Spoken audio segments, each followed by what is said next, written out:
नमस्कार। औद्योगिक प्रशिक्षण संस्थानों के व्यवसाय मशीनिस्ट ग्राइंडर के विषय सैद्धांतिक की पाठ्यचर्या में अंकित प्रसंग स्क्राइबर्स तथा पंच पर आपको आज मैं प्रशिक्षण प्रदान करूंगी।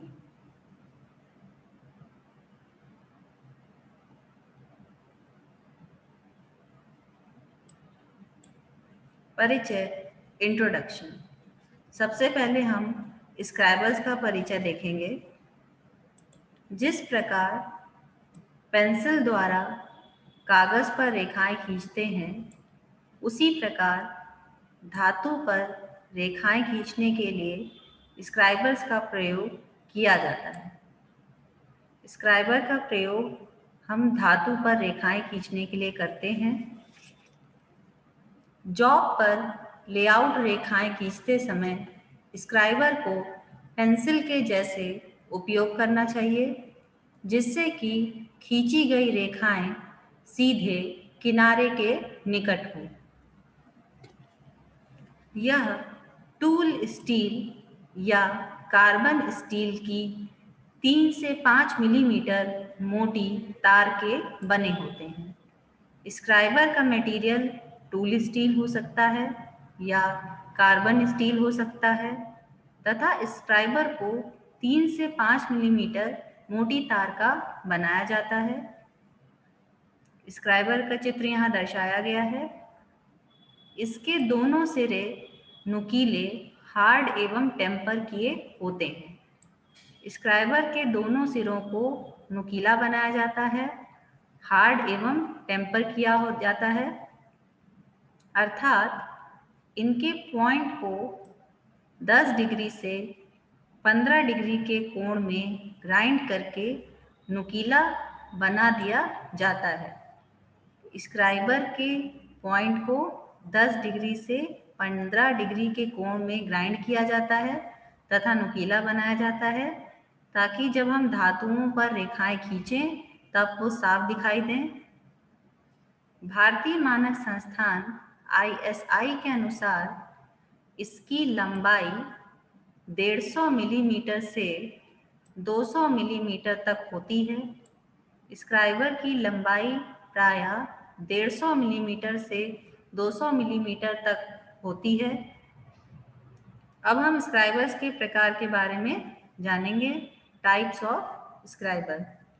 मुख्यतः स्क्राइबर 5 प्रकार के होते हैं, जिनमें पहला है सीधा स्क्राइबर, स्ट्रेट स्क्राइबर। दूसरा है मुड़ा स्क्राइबर, बेंट स्क्राइबर। तीसरा है एडजस्टेबल स्क्राइबर। चौथा है ऑफसेट स्क्राइबर। पांचवा है पॉकेट स्क्राइबर। स्क्राइबर के प्रकार में जो पहला होता है वो है सीधा स्क्राइबर, स्ट्रेट स्क्राइबर। इसका प्रयोग साधारण लाइनें खींचने के लिए किया जाता है। जब धातुओं पर साधारण लाइनें खींचनी होती हैं, तब सीधा स्क्राइबर का प्रयोग किया जाता है। यह 3 मिलीमीटर मोटी टूल स्टील की तार से बना होता है। सीधा स्क्राइबर को 3 मिलीमीटर मोटी टूल स्टील की तार का बनाया जाता है। इसकी लंबाई 150 मिलीमीटर से 200 मिलीमीटर तक होती है। सीधा स्क्राइबर लंबाई में 150 मिलीमीटर से 200 मिलीमीटर तक उपलब्ध होता है। इसका एक सिरा सीधा, तेज एवं नुकीला होता है तथा दूसरा सिरा 90 डिग्री के कोण पर मुड़ा व आगे से तेज होता है। सीधा स्क्राइबर के एक सिरे को सीधा, तेज एवं नुकीला बनाया जाता है तथा दूसरे सिरे को 90 डिग्री के कोण पर मोड़ा जाता है व आगे से तेज बनाया जाता है। स्क्राइबर के प्रकार में जो दूसरा प्रकार है वह है मुड़ा scriber, bent scriber.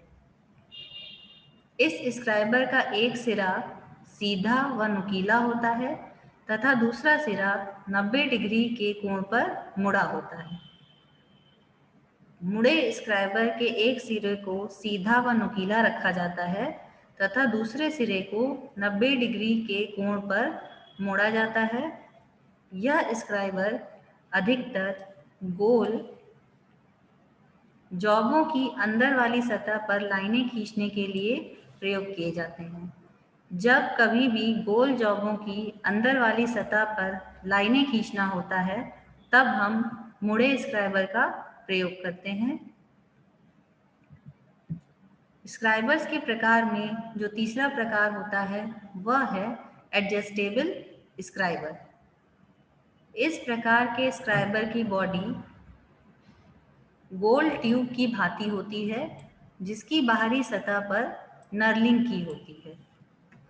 Adjustable scriber की जो बॉडी होती है वो गोल ट्यूब की तरह होती है और इसकी बाहरी सतह पर नर्लिंग की होती है ताकि पकड़ अच्छी आए, ग्रिप अच्छी आए, जिसमें साधारण स्क्राइबर लगाया जा सकता है तथा इच्छित लंबाई के अनुसार आगे पीछे करके कहीं भी समायोजित करके क्लैम्प कर सकते हैं। जैसा कि नाम से ही ज्ञात है, एडजस्टेबल स्क्राइबर को इच्छित लंबाई के अनुसार आगे व पीछे करके हम समायोजित कर सकते हैं तथा इसे क्लैम्प कर सकते हैं। स्क्राइबर के प्रकार में चौथा प्रकार है ऑफसेट स्क्राइबर। यह स्क्राइबर वर्नियर हाइट गेज में परिशुद्धता से मार्किंग करने के लिए प्रयोग किए जाते हैं।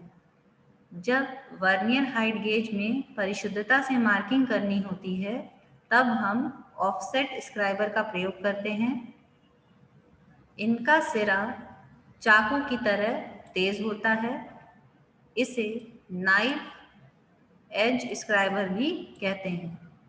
ऑफसेट स्क्राइबर का दूसरा नाम है नाइफ एज स्क्राइबर क्योंकि इसका सिरा चाकू की तरह तेज होता है।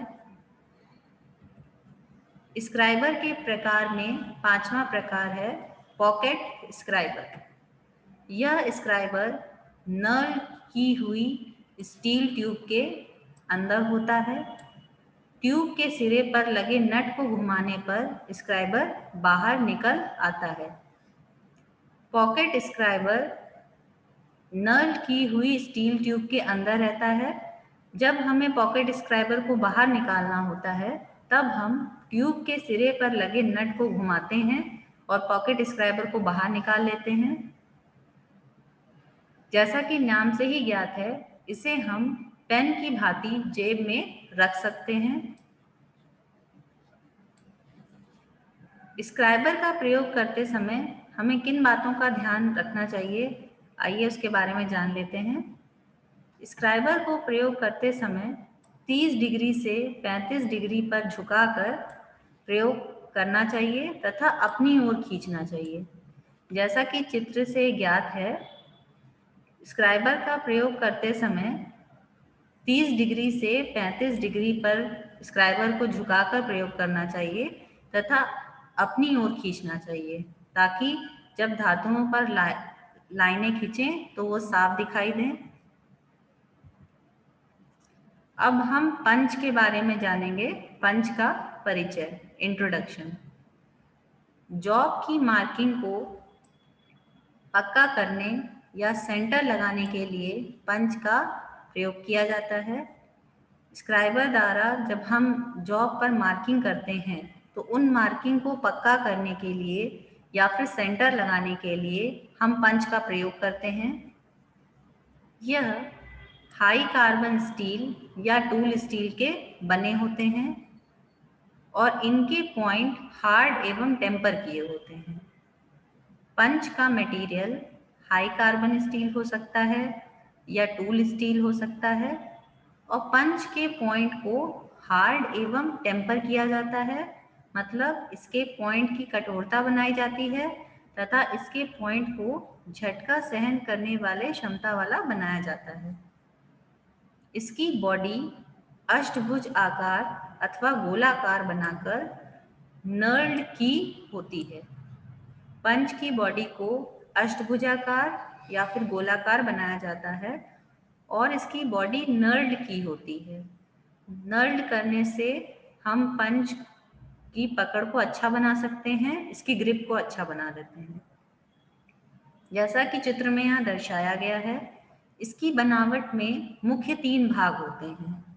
जो पहला भाग होता है वो होता है हेड, दूसरा भाग होता है बॉडी और तीसरा भाग होता है पॉइंट। अब हम पंच के प्रकार के बारे में जानेंगे। टाइप्स ऑफ पंच। पंच मुख्यतः 8 प्रकार के होते हैं, जिनमें पहला प्रकार होता है सेंटर पंच, दूसरा प्रकार होता है डॉट पंच, तीसरा प्रकार होता है प्रिक पंच, चौथा प्रकार होता है ऑटोमेटिक सेंटर पंच, पांचवा प्रकार होता है सॉलिड पंच, छठा प्रकार होता है फॉलो पंच, सातवां प्रकार होता है पिन पंच, आठवां प्रकार होता है बेल पंच। अब हम पंच के एक एक प्रकार के बारे में जानेंगे, जिनमें पहला प्रकार है सेंटर पंच। सेंटर पंच का चित्र यहाँ दर्शाया गया है। ये पंच 4 मिलीमीटर से 12 मिलीमीटर तक मोटे और लगभग 125 मिलीमीटर लंबे होते हैं। सेंटर पंच की मोटाई 4 मिलीमीटर से 12 मिलीमीटर तक होती है तथा इसकी लंबाई लगभग 125 मिलीमीटर तक रखी जाती है। इनके आगे का कुछ भाग टेपर होता है तथा जॉइंट या पॉइंट का कोण 90 डिग्री का होता है। जैसा कि चित्र में दर्शाया गया है, सेंटर पंच के आगे का भाग कुछ टेपर होता है। लंबाई के साथ ये घटता या बढ़ता है तथा इसके पॉइंट का कोण 90 डिग्री होता है। इनके बीच का भाग या बॉडी नर्ल्ड की होती है। सेंटर पंच के जो बीच का भाग होता है, बॉडी होती है, उस पे नर्लिंग की होती है ताकि पकड़ अच्छी हो, ग्रिप अच्छी आए। यह ड्रिल सेंटर लगाने के लिए प्रयोग में लाए जाते हैं। सेंटर पंच का मुख्यतः प्रयोग ड्रिल सेंटर लगाने में किया जाता है। दूसरा प्रकार पंच का होता है डॉट पंच। यह भी सेंटर पंच की तरह ही होता है, परंतु इसके पॉइंट का कोण 60 डिग्री का होता है। डॉट पंच सेंटर पंच की तरह ही होता है, लेकिन इसके पॉइंट का कोण 60 डिग्री का रखा जाता है। जैसा कि यहाँ चित्र में दर्शाया गया है, डॉट पंच के पॉइंट का कोण 60 डिग्री है। इसका प्रयोग स्क्राइबर द्वारा लगाई गई लाइन को पक्का करने के लिए किया जाता है। डॉट पंच का प्रयोग हम जब स्क्राइबर द्वारा धातुओं पर लाइनें खींचते हैं तो उन लाइनों को पक्का करने के लिए प्रयोग में लाते हैं। पंच के प्रकार में जो तीसरा प्रकार होता है वह होता है प्रिक पंच। यह पंच फाइन मार्किंग के लिए प्रयोग किया जाता है। जहाँ पर धातुओं पर फाइन मार्किंग करनी होती है, वहाँ पर हम प्रिक पंच का प्रयोग करते हैं। यह पंच नरम धातुओं पर मार्किंग के लिए अधिक उपयोगी है। जब नरम धातुओं पर मार्किंग करनी होती है तब हमें प्रिक पंच का प्रयोग करना चाहिए। जैसे तांबा, एल्यूमिनियम, पीतल इत्यादि। जब हमें तांबे पर मार्किंग करनी होती है या फिर एल्यूमिनियम पे मार्किंग करनी होती है या फिर पीतल पर मार्किंग करनी होती है, तब हमें प्रिक पंच द्वारा मार्किंग करनी चाहिए।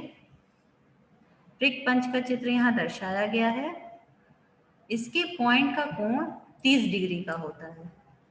जैसा कि चित्र में दर्शाया गया है, प्रिक पंच के पॉइंट का कोण 30 डिग्री रखा जाता है।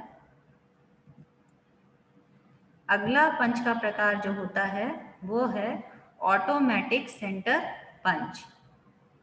यह पंच फाइन तथा सही मार्किंग के लिए प्रयोग में लाया जाता है। जब हमें धातुओं पर फाइन मार्किंग करनी होती है और सही मार्किंग करनी होती है, तब हम ऑटोमेटिक सेंटर पंच का प्रयोग करते हैं। इसमें एक स्प्रिंग स्टील का एक ब्लॉक इस प्रकार सेट होता है कि जब हम पंच को दबाते हैं तो बिना हथौड़े के यह मार्किंग कर देता है तथा इसके पीछे कैप को घुमाकर चोट हल्की व भारी कर सकते हैं।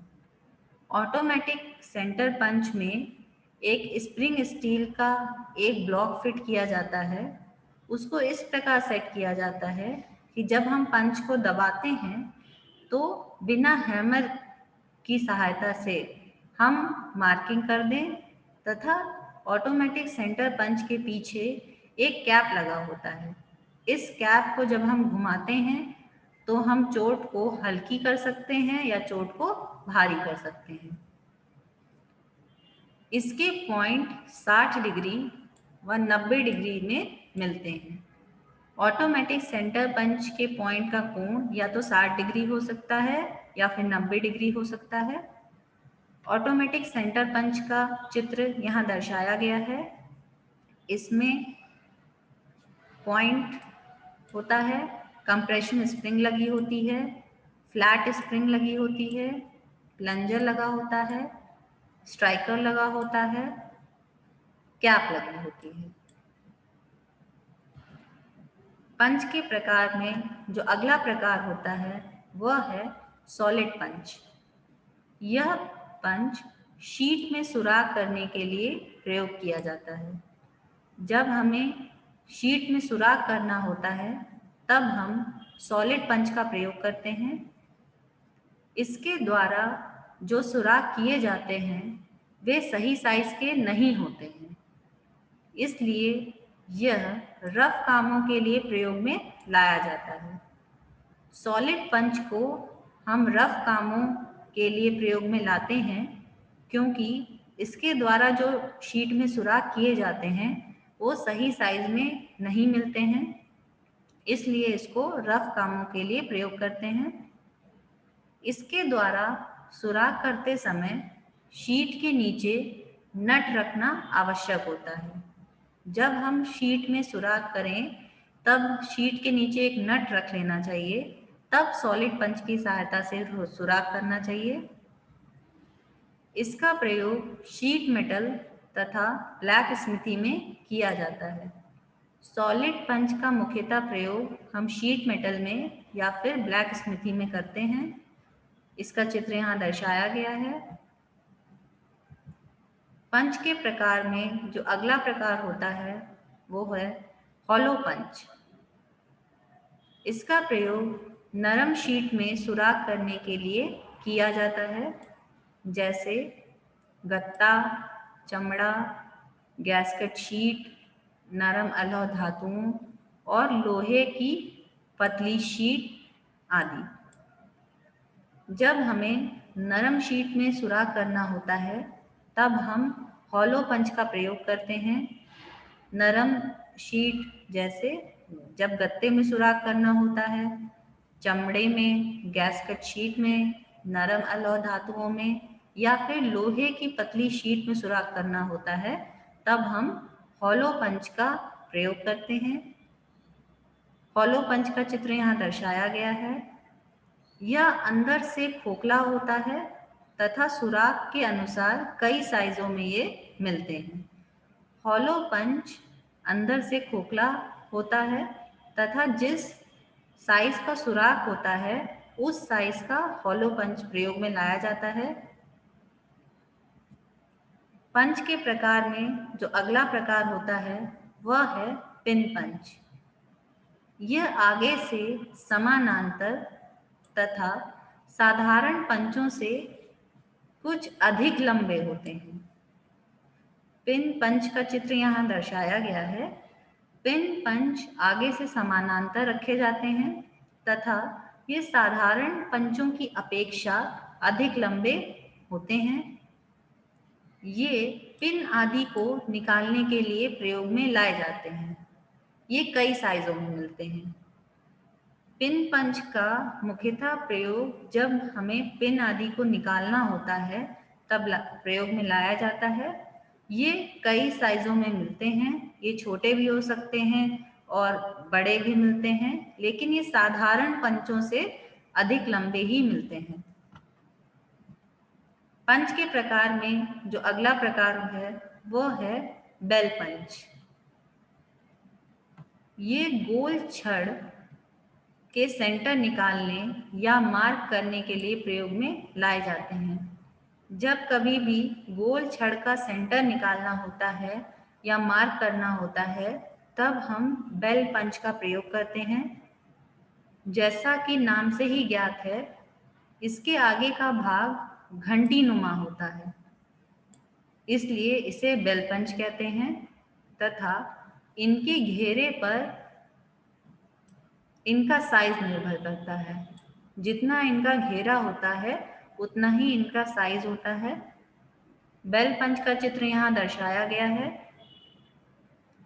इनके बीचों बीच एक पंच लगा होता है जिसे एक स्प्रिंग धकेल कर रखता है।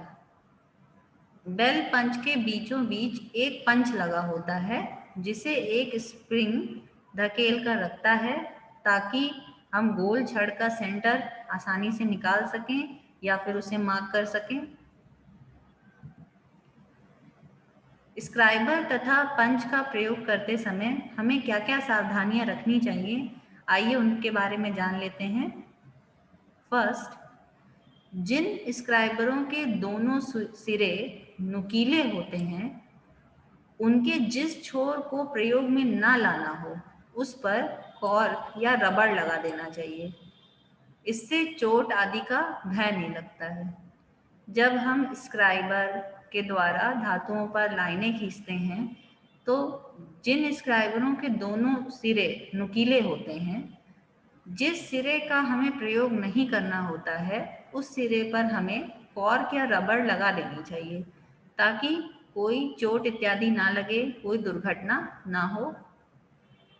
सेकंड, स्क्राइबर का पॉइंट हमेशा नुकीला होना चाहिए तथा रेखा एक ही बार में खींचनी चाहिए।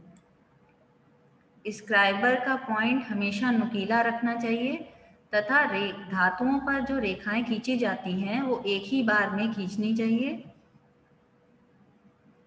थर्ड, स्क्राइबर द्वारा मार्किंग करते समय जॉब तथा स्क्राइबर के मध्य 30 डिग्री से 35 डिग्री का कोण रखना चाहिए। जैसा कि पहले भी बताया जा चुका है कि जब हम स्क्राइबर द्वारा मार्किंग करते हैं तब जॉब तथा स्क्राइबर के मध्य 30 डिग्री से 35 डिग्री का कोण रखना चाहिए और स्क्राइबर को अपनी ओर खींचना चाहिए ताकि धातुओं पर जब लाइनें बने तो वो साफ बने। फोर्थ, स्क्राइबर को कभी भी हार्ड सतह पर प्रयोग नहीं करना चाहिए। स्क्राइबर को कभी भी हार्ड सतह पर प्रयोग नहीं करना चाहिए, हमेशा नरम सतह पर ही स्क्राइबर को प्रयोग करना चाहिए। फिफ्थ, कार्य के अनुसार पंच को चुनना चाहिए। जिस प्रकार का कार्य करना है उस प्रकार के पंच का चुनाव करना चाहिए। सिक्स्थ, पंच का पॉइंट नुकीला एवं तेज धार वाला होना चाहिए।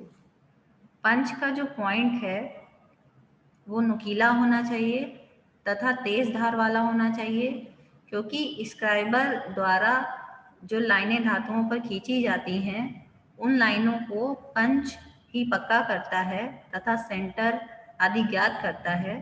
तो अगर उसका पॉइंट नुकीला नहीं होगा तो लाइनों को पक्का नहीं किया जा सकेगा। इसीलिए पॉइंट को नुकीला रखना चाहिए एवं तेज धार वाला रखना चाहिए ताकि जो लाइनों को हमें पक्का करना होता है वो साफ दिखाई दें तथा सेंटर इत्यादि ज्ञात करना आसान रहे। पंच के अनुसार हैमर का चुनाव प्रयोग करना चाहिए। जिस प्रकार का पंच हो उस प्रकार के हैमर का प्रयोग करना चाहिए। एट्थ, सॉलिड या हॉलो पंच को कभी मोटे जॉब पर प्रयोग नहीं करना चाहिए। कभी भी मोटे जॉब पर सॉलिड या हॉलो पंच को प्रयोग में नहीं लाना चाहिए। 9th, कार्य से पहले इसके कोणों को चेक कर लेना चाहिए। कार्य करने से पहले पंच के कोणों की जांच कर लेनी चाहिए। 10th, पंच के हेड पर अगर मशरूम आ जाए तो उसे ग्राइंड कर लेना चाहिए। पंच के हेड पर अगर मशरूम बन जाए तो उसे ग्राइंड कर लेना चाहिए तथा उसे नुकीला बना लेना चाहिए। प्रशिक्षण का सारांश। आज हमने स्क्राइबर तथा पंच के प्रशिक्षण में स्क्राइबर तथा पंच का परिचय के बारे में जाना है, स्क्राइबर्स के प्रकार के बारे में जाना है, जिनमें हमने straight scriber, bent scriber, adjustable scriber, offset scriber, pocket scriber के बारे में जाना है। पंच के प्रकार के बारे में जाना है, जिसमें हमने सेंटर पंच, डॉट पंच, प्रिक पंच, ऑटोमेटिक सेंटर पंच, सॉलिड पंच, हॉलो पंच, पिन पंच तथा बेल पंच के बारे में जाना है तथा स्क्राइबर तथा पंच का प्रयोग करते समय क्या क्या सावधानियां रखनी चाहिए उनके बारे में जाना है। प्रयुक्त संदर्भ। इस स्क्राइबर तथा पंच के प्रशिक्षण में जो हमने संदर्भ लिया है वह NIMI's e books for machinist grinder theory और trade theory machinist grinder by Rajnath Chaudhary से लिया है। आज मैंने स्क्राइबर तथा पंच पर आपको प्रशिक्षण प्रदान किया है। आशा है आपको यह प्रशिक्षण भविष्य हेतु मददगार होगा। धन्यवाद।